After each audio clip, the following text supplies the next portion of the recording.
여러분, 솔직히 말해서요. 돈 벌기 시작하면 인생이 편해진다. 이런 말 믿고 싶지만 현실은 다릅니다. 대부분은 아직 돈이 안 벌리니까 더 불안하고 더 조급하고 더 큰 한 방을 찾습니다. 그런데 진짜 무서운 건 돈이 안 벌리는 게 아니라 돈이 벌릴 것 같은데도 확신이 없어서 멈추는 순간입니다. 오늘은 그 순간 얘기하겠습니다. 부자 되기 직전에 나타나는 현상, 그리고 그걸 QLD TQQQ로 어떻게 연결해서 여러분 인생의 엔진을 켤지 초반부터 바로 들어가겠습니다. QLD TQQQ를 한 번이라도 제대로 겪어보신 분들은 아실 겁니다. 처음에는 숫자가 너무 작아서 아무 느낌이 없습니다. 한 달 적립해도 티가 안 나고 하루 등락은 그냥 잡음처럼 보입니다. 그런데 어느 날부터 하루 변동이 내 하루 일당처럼 느껴지는 시점이 옵니다. 그 순간부터 사람이 바뀝니다. 뉴스를 보는 눈이 바뀌고 돈을 넣는 손이 바뀌고 시간을 쓰는 방식이 바뀝니다. 제가 오프라인으로 돈 번 사람들, 인터넷으로 돈 번 사람들, 모바일로 돈 번 사람들 진짜 많이 만나면서 공통으로 본 게 하나 있습니다. 노력이든 행운이든 어느 순간 되겠다 싶은 상황이 만들어진다는 겁니다. 그리고 그 되겠다 싶은 감각은 감정이 아니라 숫자로 시작됩니다. 딱 두 자릿수입니다. 물건이면 하루 10개, 손님이면 하루 10명, 문이면 하루 10건. 어떤 사람은 100명으로 시작하기도 하지만 대부분은 두 자릿수에서 처음 불이 붙습니다. 그 전까지는 그냥 노력입니다. 그런데 두 자릿수가 찍히는 날부터는 노력의 방향이 생깁니다. 이게 진짜 무섭습니다. 그날 이후 부자들이 하는 행동은 거의 똑같습니다. 자본의 투입량을 늘립니다. 시간을 더 넣고 돈을 더 넣고 사람을 더 붙이고 반복을 더 세게 합니다. 그리고 다음 단계에서는 그 되겠다 싶은 순간을 다시 만들기 위해서 별의별 방법을 다 쓰기 시작합니다. 여기서 많은 사람이 고생합니다. 왜냐하면 이제부터는 열심히가 아니라 유효했던 한 방을 찾아서 그걸 증폭시키는 싸움이기 때문입니다. 여기서 QLD TQQQ가 왜 나오냐? QLD TQQQ는 그냥 고수익 상품이 아니라 부자들이 어떻게 확신을 숫자로 바꾸는지 보여주는 훈련장입니다. 레버리지는 감정을 바로 드러냅니다. 조급하면 크게 다치고 원칙이 있으면 속도가 붙습니다. 그래서 QLD TQQQ를 제대로 다루는 사람은 투자만 잘하는 게 아니라 인생에서 확률 게임을 다루는 법을 배우게 됩니다. 부자 되기 직전 현상은 한 문장으로 정리됩니다. 두 자릿수 신호가 뜨는 날, 사람은 과거를 뒤집어 엎고 가장 유효했던 단계를 미친 듯이 찾기 시작합니다. 이때부터는 새로 열심히 하는 게 아니라 이미 했던 것 중에 돈이 반응한 것을 찾아서 그걸 복제하고 확장합니다. QLD TQQQ도 똑같습니다. 처음엔 대부분 아무렇게나 삽니다. 남들이 오른다 하면 사고, 떨어지면 불안해하고 수익 나면 빨리 팔고 손실 나면 멈춥니다. 그런데 어느 날 본인이 만든 규칙이 시장에서 먹히는 경험을 합니다.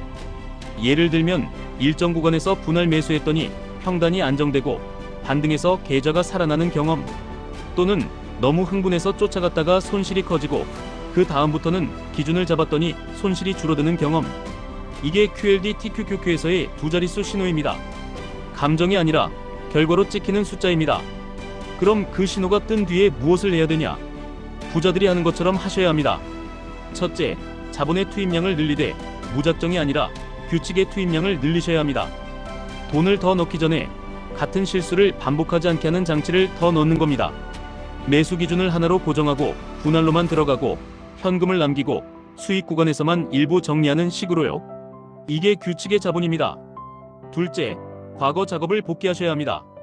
QLD TQQQ로 치면 내가 언제 제일 편안했는지, 언제 제일 흔들렸는지, 그때의 매수 이유가 뭐였는지, 그 이유가 숫자로 증명됐는지 이걸 봐야 합니다. 여기서 많은 분들이 고생합니다. 보기 싫거든요. 내가 틀렸던 날을 다시 보는 건 자존심이 상합니다. 그런데 부자들은 그걸 합니다. 왜냐하면 그게 다음 두 자릿수를 만드는 가장 빠른 길이기 때문입니다. 셋째, 잘된 한 단계를 확장하셔야 합니다. 이게 핵심입니다. 부자들은 새로운 걸 찾는 게 아니라 이미 먹힌 걸 크게 만듭니다. QLD TQQQ도 똑같습니다. 내가 통했던 방식이 있다면 그 방식을 더 정교하게 하고 더 반복 가능하게 하고 더 오래 버틸 수 있게 만들면 됩니다. 그리고 이 확장은 갑자기 크게가 아니라 분할로 크게 가야 합니다. 레버리지는 한 번에 올인하면 멘탈이 먼저 무너집니다. 그러니까 확장도 분할입니다. 여기서 여러분이 꼭 기억하셔야 할 말이 있습니다. 부자 되기 직전의 감각은 기분이 아니라 확률이 올라갔다는 신호입니다. 하루 두 자릿수 고객, 하루 두 자릿수 문의, 그리고 투자에서는 내 원칙이 숫자로 증명되기 시작한 순간입니다. 그때부터는 더 열심히가 아니라 더 정확히, 더 반복, 더 확장입니다. QLD TQQQ는 그 과정을 너무 적나라하게 보여줍니다. 그래서 많은 사람이 중간에 포기합니다.